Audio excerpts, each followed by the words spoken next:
Hello, everyone, and welcome to the second installment of the Colossus Audio Podcast here on YouTube. We are making moves over here, man. Working on the studio setup, adding video to these podcasts, which I think will add nicely to it.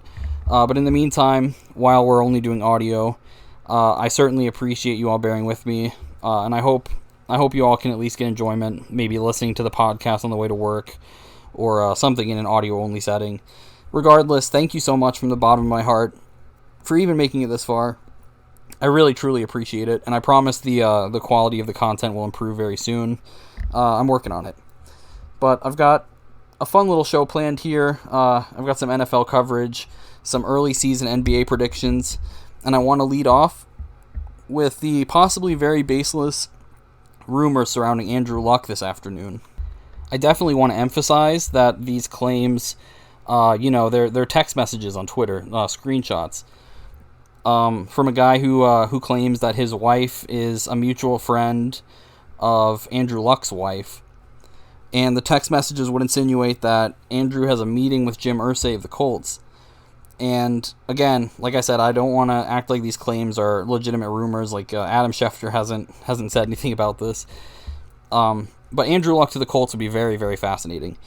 Obviously, in his time in Indianapolis, he was pretty much just picking himself up off the ground. Really poor roster management. The GM previous to Chris Ballard, I don't think he did a very good job constructing a team around Andrew, and it resulted in a lot of playoff berths that Andrew was largely responsible for. Now, I think Andrew's a very thoughtful, intelligent guy, and I think the retirement decision before last season, especially because of the timing of it, was something that he put a lot of time and thought into. And so the prospect of him coming back at this point does feel a little bit unlikely. But as a football fan, he's a generational talent at the position. He's only 31 right now, and the Colts have a clearly much better roster. It does also interest me that the Colts didn't go after a Matthew Stafford, at least to my knowledge, or another potential trade partner for the quarterback position, because I don't believe Jacoby Brissett is their day one starter. I like him. I don't think he's the answer there, and I'm not sure Jacob Eason is either. But it'll be interesting to see what happens with that. At this point, there isn't too much more I can elaborate on, outside of the fact that I do think it is a much better opportunity for Andrew than it was before his retirement. The previous GM and the roster construction for the first 6-7 years of Andrew's career wasn't particularly great, but we'll keep this on the back burner for now. If something more substantiated comes out, of course we're going to talk about it here. You all will hear about it on every other sports show for sure. But let's move off onto something else here. Kirk Cousins to the 49ers is another thing I keep seeing floating around. Now, in the first episode, I predicted Matthew Stafford to the 49ers. That was the first real serious rumor that came out as far as Matthew Stafford trade destinations, and obviously that prediction was vastly wrong as the Rams undercut that. We'll talk about that here in just a minute. I think Kirk Cousins to the Niners makes sense. I believe, and I could be wrong, Kirk Cousins just signed a 2-year extension to his guaranteed deal before the season this year, so he would have another year of fully guaranteed money that the 49ers would have to incur a large percentage of if they were to trade for him. But I do think at this point, based on all these rumors, all these speculations about the 49ers and quarterbacks, they apparently offered the Lions 2 seconds and 2/3, I believe, for Matthew Stafford. The Rams offered more. But the fact that the 49ers are trying to trade for a quarterback tells me that they're not fully committed to Jimmy Garoppolo. I'm not sure they should be. They have a high win percentage with Garoppolo. Shanahan and Garoppolo got them to a Super Bowl. So there has been a good amount of success there. But I think that an offense with Kyle Shanahan at the helm and some really, really nice skill position guys, it's fairly limited with somebody like Jimmy Garoppolo. Whereas even a Kirk Cousins, I think, would be an upgrade. Just a better thrower of the football downfield. Obviously, the infamous mistake by Garoppolo was the missed deep ball in the Super Bowl that may have rewritten history at this point. And I think Cousins does a better job at distributing the ball down the field than Jimmy Garoppolo does. And I think that could be interesting. regardless, my ultimate point here is I believe the 49ers are going to move off of Jimmy Garoppolo, whether it's this season or next. This offseason or next, excuse me. And I think Kirk Cousins would be an upgrade, but regardless of if they're able to trade for Kirk Cousins, I think the 49ers are going to shop for somebody in the near future. So the LA Rams were the ultimate trade destination for Matthew Stafford, and in order to get him, they traded 2 first-round picks, a third, and Jared Goff to the Lions. And initially on the surface, I thought, wow, that's a great move for the Rams. Obviously, Sean McVay with a less limited quarterback, a guy with a better arm, more athleticism even at an older age. I think Matthew Stafford, most people would agree, is clearly a better quarterback at this point and makes the Rams dangerous. But they certainly did invest a lot in this. A lot of it is because they still have to incur, I believe, $22 million of Jared Goff's cap this year, so that's going to be dead cap. The Rams already have had some issues with salary cap. So they're putting a lot of weight into this move, not even including the 2 first-round picks that they gave up. They're precious commodities in the NFL. So I think the Rams are probably in the title discussion to some extent. I'm not going to pick them to win the Super Bowl, but they'll be a very interesting team, especially in a loaded division like the NFC West. I think it was kind of imperative that the Rams make a move for somebody like that. They clearly have a lower ceiling with Jared Goff than they would with a lot of other guys. Very underrated receiving depth there. Cooper Kupp, Robert Woods. I really like Van Jefferson, the rookie from Florida. He played well this year. Nice young running back in Cam Akers. And, of course, Sean McVay. I think Matthew Stafford's got a tremendous opportunity this year, and there will be a ton of pressure for him to win immediately. I think sports media seems to be pretty unforgiving of him. I'm a big fan of Matthew Stafford. I think his career has been largely wasted in his time in Detroit, and I think there is something to be said about that. He hasn't had the best hand of cards dealt to him in the NFL so far, and I think he's got his biggest opportunity and therefore the most pressure he's ever faced in the NFL this upcoming season, and I'm interested to see how it spills out. I think Goff in Detroit might not work out so well. I think the Lions are beginning another deep rebuild. As I said in the last episode, they typically are in that spot. And I feel bad for Jared Goff. I think he's in a much worse situation, obviously, regardless of what the Lions are able to do the next couple of years. So overall, I think the Lions got a lot of pieces here. The 2 first and a third. They were looking to move off Stafford anyway. They would have gotten less from San Francisco. They do have to incur the last couple of years of Jared Goff's ridiculously high-paid extension. I think he's going to be making about $32 million a year on average in Detroit. The Rams are going to have to pay some of that as well, obviously. I think both teams to some extent kind of win this trade. I think there's more pressure, interestingly enough, on the Rams as far as the outcome of this trade, because Stafford should, on paper, make them a title contender. I don't think Goff really did that for them. I think Goff was kind of a point guard distributor. He does throw a nice deep ball, but Stafford gives you less limitations at the position, stronger arm, more athleticism. Frankly, he's very clutch. People don't talk about how clutch Matthew Stafford is. He's got tons of late game drives, fourth quarter and overtime game winning drives. He makes tons of plays late in the game, and he's got a better team around him, much better offensive minded head coach. So I'm very excited for Matthew Stafford, and time will tell who won this trade. Right now it's fairly hard to say. I think both teams could benefit greatly from this. Another quick NFL story. I've got 2 more things I want to talk about surrounding the NFL before we move on to some NBA predictions. Jameis Winston in New Orleans is something that's very interesting to me. Sean Payton said, I believe today, that if Drew Brees does retire, and I think all signs point to that he will, Jameis Winston has a piece in their plan. And I want to speculate on that just a little bit, because I know Sean Payton is also a big fan of Taysom Hill, and I personally don't believe Taysom Hill is an every-down franchise quarterback. I don't think that's a very hot take either. So I think New Orleans' offense this upcoming season, if Drew Brees retires, they don't draft anybody at quarterback, and they don't trade for somebody at quarterback. I think it's going to be very interesting. I can see them incorporating Taysom Hill the way they did with Drew Brees this past year, while Drew Brees was healthy, running Taysom Hill and gadget kind of plays, wildcat, lining him up outside, handing him the ball. I mean, Taysom Hill, I will give him a lot of credit for his versatility. He can be very useful in this offense in a lot of different ways. I think Jameis Winston should be given another shot as a starting quarterback. But with that incorporation of Taysom Hill, he's not going to be the every down guy.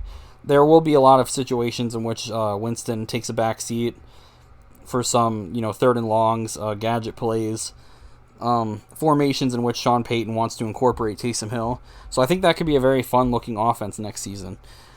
I think I elaborated on this a little bit in my last video. I don't think Jameis Winston is a 30-interception guy or even a 20-interception guy in Sean Payton's offense. I think he's got a lot of terrific underneath options. Kamara, Michael Thomas, tight ends. I really like the way that Sean Payton runs this offense. I'm not a huge fan of Sean Payton, but I think Jameis Winston has a terrific opportunity to put his career back on track a little bit, even if Taysom Hill is going to obviously steal a lot of his snaps. And this is under the assumption that they don't just start Taysom Hill. They obviously may put the Winston information out for good PR to keep the players happy. And I think to some extent there will be a competition between he and Taysom Hill.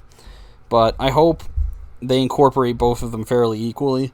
I think it would just be a lot of fun to watch. And it makes it very hard to scheme when you're the other team, when you've got a strong-armed, immobile pocket passer like Jameis Winston who can deliver the ball downfield. And a guy like Taysom Hill, who's a jack of all trades. They can design wildcat runs around him. They can throw him the ball. They can hand it off to him. It's going to be very interesting to see what New Orleans does with both of these quarterbacks this upcoming season. So I have just one last NFL topic to cover today, and that is Phillip Rivers, who announced his retirement after the Colts lost to Buffalo in the wild card round. I guess I'm a little bit late touching on this, but I want to discuss Phillip Rivers' status as a potential Hall of Famer. I think it's very dicey to predict. Right now, I'm leaning towards no for Phillip Rivers in the Hall of Fame, but I do want to mention a couple of things.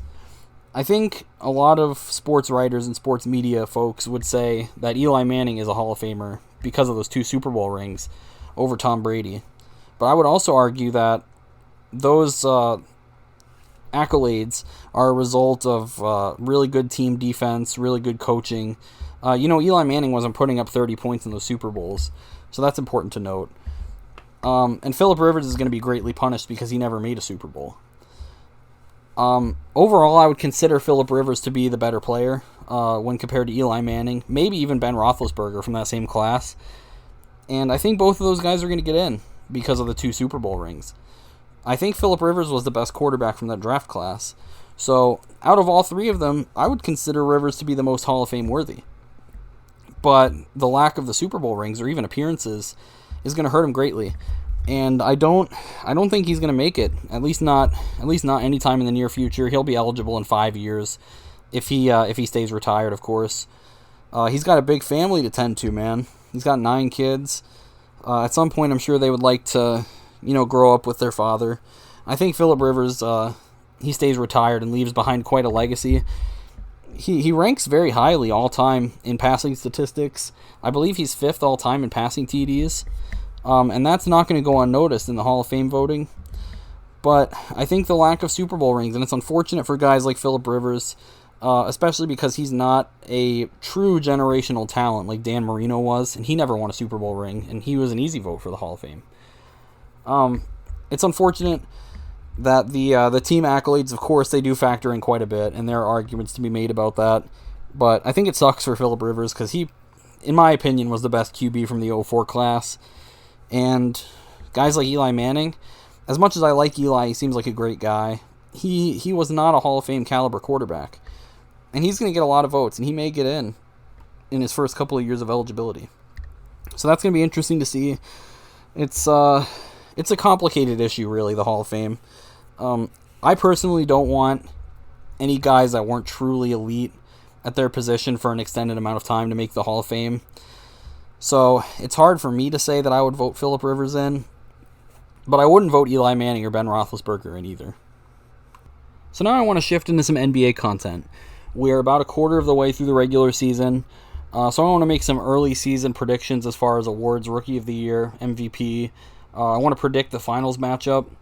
That's going to get pretty dicey. I think there are a lot of contenders this year. A lot of teams look really nice right now. But I want to start with the Rookie of the Year discussion. I think I'm hearing a lot of LaMelo Ball, and the odds makers would tell you that he is currently the odds-on favorite, and that's not surprising. And I think LaMelo Ball has shown some very nice flashes of athleticism, great ball distribution, court vision. He has been awfully inconsistent. He's had some nights of Hornets games that I have seen in which I wasn't very impressed. But he's certainly a major contender as far as the award is concerned, not only because of the name recognition, but because of his productivity. I have to give him a good amount of credit there. I think Tyrese Halliburton of the Kings is a really, really good sleeper pick at this point. The odds makers actually have him ranked fairly high. He's not as big a name as LaMelo Ball, but he's a combo guard that offers a lot of value for the Kings right now. And he's looked really good, even when De'Aaron Fox is on the bench. I think Anthony Edwards, he was the number 1 overall pick to Minnesota. He's also been fairly inconsistent.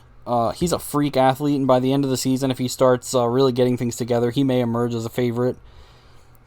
And I really like Emmanuel Quickley of the New York Knicks.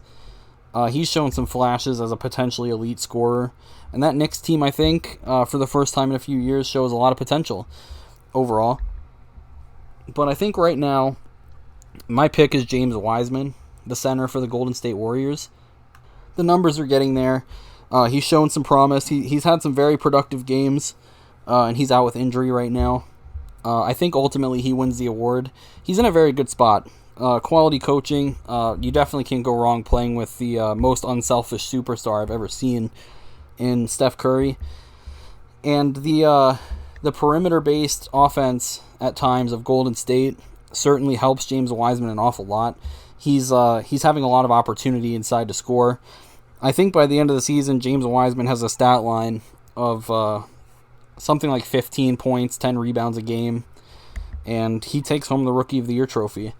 Not only because he's a very talented young big man, maybe somewhat raw to a certain extent, but I really like James Wiseman. I think his future is very, very bright.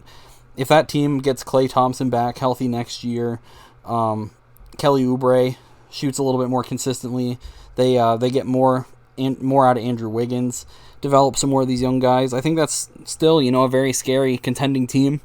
And I think James Wiseman is a major piece in that.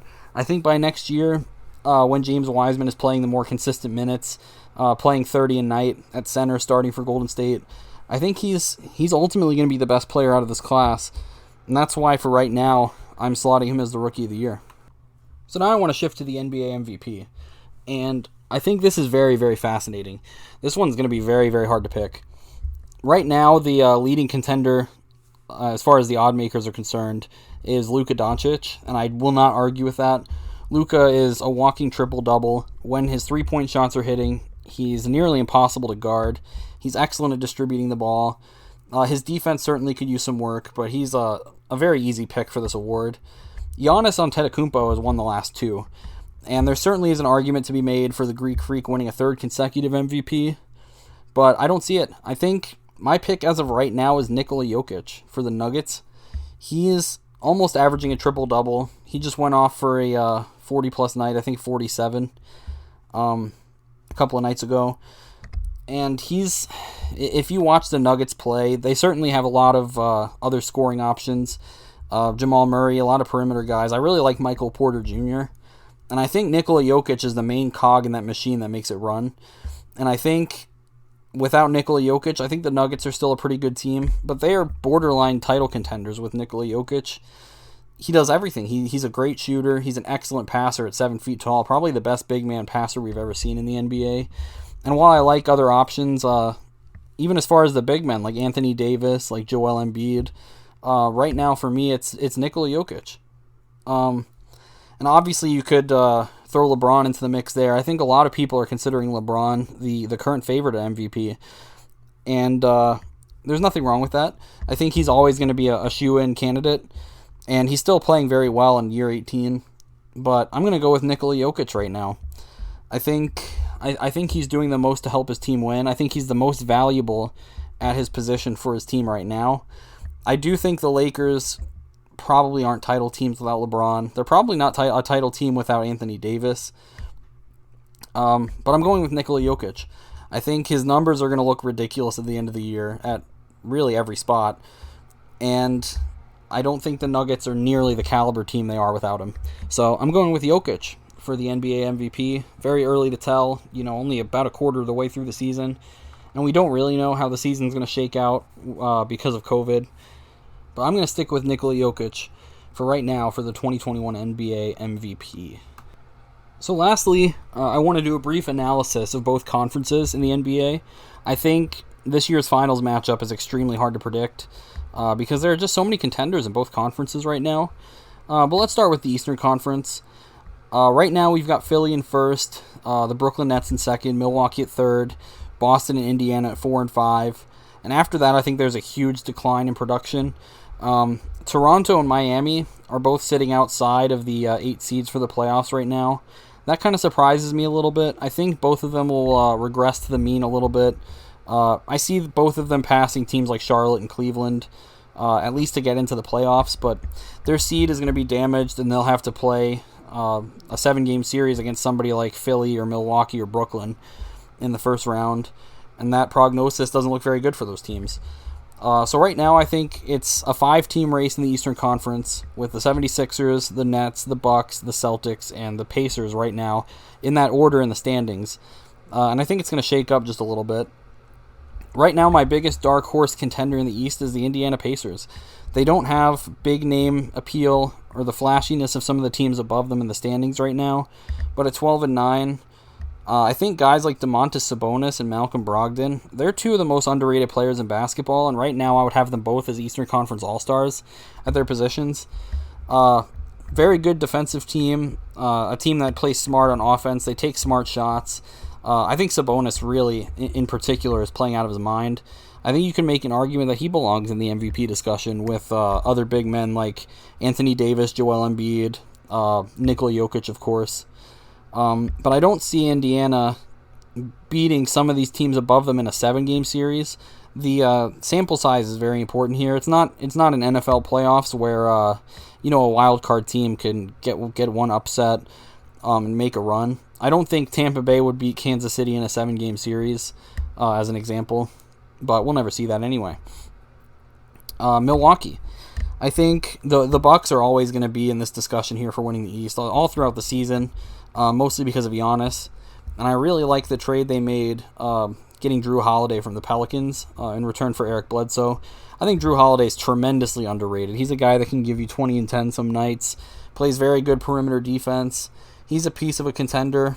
Chris Middleton is one of the best shooters in basketball. But I see a lot of limitations when I watch this team. I think when Giannis is not performing at a high level or when he's not scoring at an efficient level, this team is not as elite as people will tell you. I think in a 7-game series against a Philadelphia or a Boston in particular, I can't see the Bucks holding up. So now I'm going to get to the Nets. And they're going to be interesting to watch this year. It's already been very fascinating. They, as of right now, if the season were to end, they have the highest offensive efficiency rating in NBA history and the worst defensive efficiency rating in NBA history. It kind of seems like a maxed out, steroidal Mike D'Antoni kind of offense. And I feel for Steve Nash in his first year as an NBA head coach because I think to some extent he may be in over his head just a little bit, managing all these different personalities. And I'm not a fan of how Kyrie has operated so far this year. Essentially skipping work, putting out some bad optics as far as COVID restrictions, etc. But you got to love their offensive potential. And with guys like James Harden, Kevin Durant, and Kyrie Irving, you're going to score a lot of points. But I think in trading for James Harden a few weeks ago, they shipped out a lot of their depth and a lot of their defense. They've got DeAndre Jordan starting at center right now, and they traded Jarrett Allen in the James Harden trade. Obviously, I think trading Karis LeVert was very meaningful as well. But DeAndre Jordan in this stage of his career is not an elite defensive player anymore. He's not particularly great at anything anymore. And they're going to miss Jarrett Allen come playoff time. They need to have big defensive presences when it gets to the playoffs. And Kevin Durant is an elite defender. I would consider him to be anyway, especially with that length. He can defend some guys inside as well. But the Nets, in simpler terms, they don't play enough defense, I think, to win a 7-game series against a team like Philly or Boston. And that's very meaningful. Unless they shoot a consistent, 55-60% from the field, it's going to be hard to keep up with some of these teams, because Philly plays great defense, and the Celtics play great defense. The Bucks play much better defense than the Nets do. So I think right now I would have Milwaukee and Indiana as the 3 and 4 for me in the East. I think the Nets are probably going to finish above both of them in the regular season standings, but not when ranked among my contenders. I think the Eastern Conference Finals is Philly and Boston, and that's a rivalry game. Two cities that don't particularly love each other. And as much as I would love to say the Sixers win that series, I've got the Boston Celtics getting to the finals. I think with a healthy Jason Tatum and Jaylen Brown, sure, they may lack an inside presence. I think Daniel Tice is serviceable, and he makes plays for him. He gets offensive rebounds and putbacks. He plays some interior defense. At times, he's a very high-energy guy. But they don't need him. They've got so many pieces. Kemba Walker isn't talked about so much anymore because he's kind of probably the third option there now. And Marcus Smart is a guy that doesn't get talked about enough, I don't think. Elite defender, a guy that can make shots for you, very high-energy guy, super scrappy, gets steals, he distributes the ball well. They've just got a lot of nice pieces there in Boston. I see them advancing to the NBA Finals. I could see this shaking out a number of different ways. Right now, I've got the Boston Celtics. So who will meet Boston in the NBA Finals this year? I think the West is even trickier to predict. There's a large quantity of talent. I think there are a few teams that will fall towards the bottom of the playoff standings that I don't consider to be contenders, and I'll start with the Golden State Warriors. I think missing Klay Thompson is way more valuable than people will talk about. Klay Thompson's their premier perimeter defender. He is the best catch-and-shoot guy they've got on the team, and he complements Steph Curry's game so well because Steph Curry is a more mobile type of point guard that creates his own shots, and Klay Thompson tends to be a catch-and-shoot and drive-to-the-basket kind of guy. And they just complement each other so well. They like each other a lot, and that does mean quite a bit as well. And I think seeing Andrew Wiggins as the fill-in at that position, or Kelly Oubre, you can notice a giant difference on the defensive end. And those few points a game that Klay Thompson offers you on the defensive end, as far as value, taking points away from the other team, is something that means a lot to Golden State come playoff time.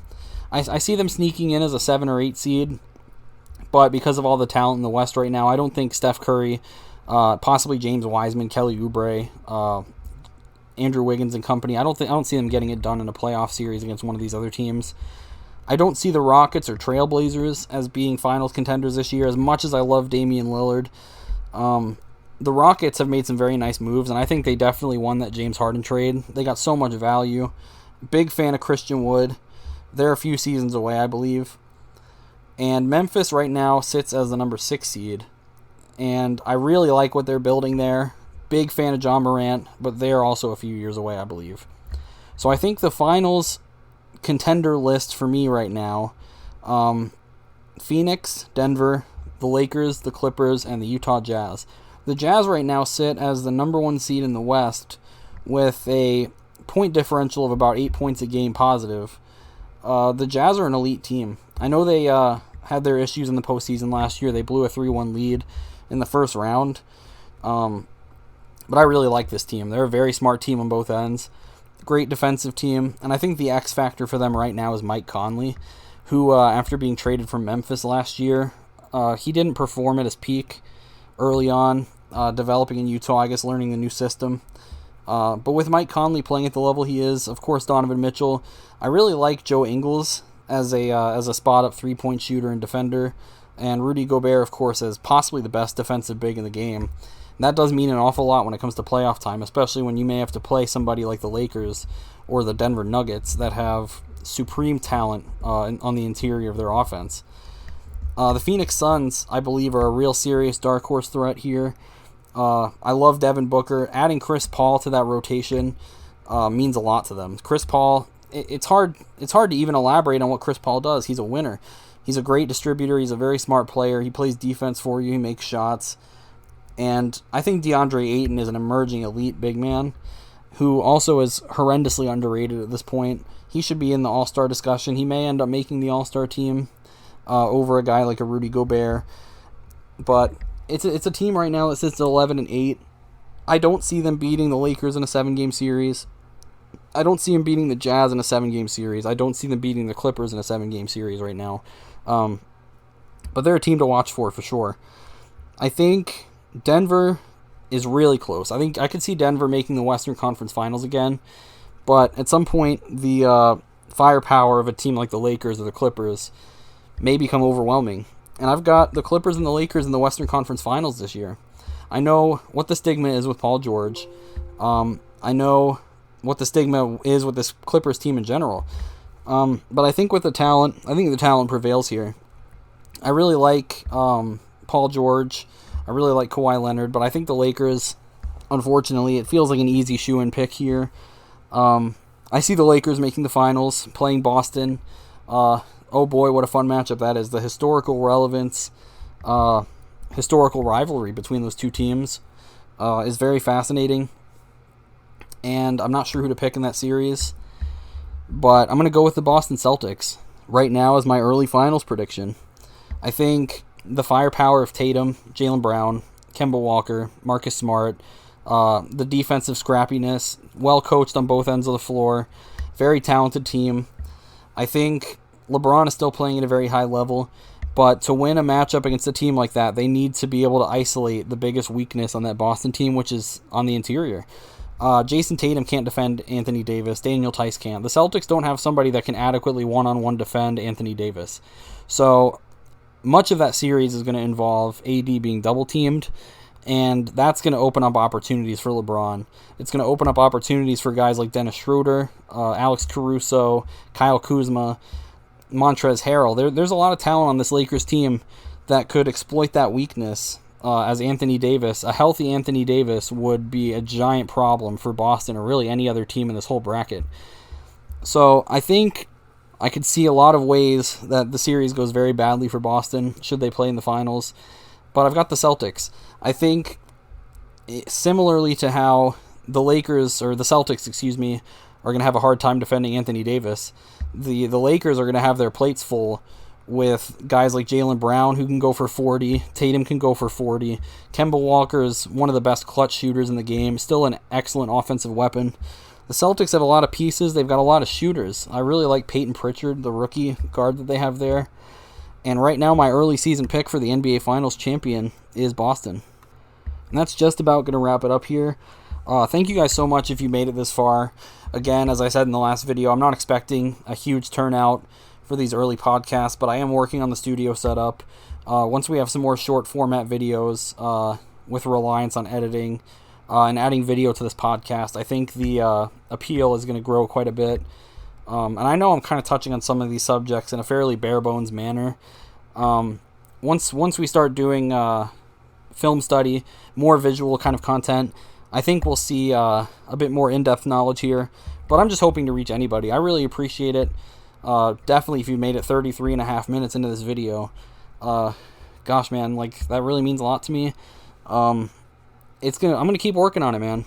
We're working on the studio. I've got a lot more planned content here. My next podcast is going to be NFL mock draft. I think I'm going to do a full first round mock. I'm not sure if I want to do 2 or 3 rounds yet, but I'm at least going to do the first round and hopefully add some more insight into that, positional grades, more detail on why I'm making the picks. Definitely do some videos when NFL free agency starts. Definitely a lot more NBA stuff. And like I said at the end of the last video, I want to do some UFC mixed martial arts content. What's next for Conor McGregor, the lightweight division. The current heavyweight division is very interesting. The matchup with Francis Ngannou, Stipe Miocic, that heavyweight championship rematch, extremely interesting. One of the most interesting fights I've seen in a while.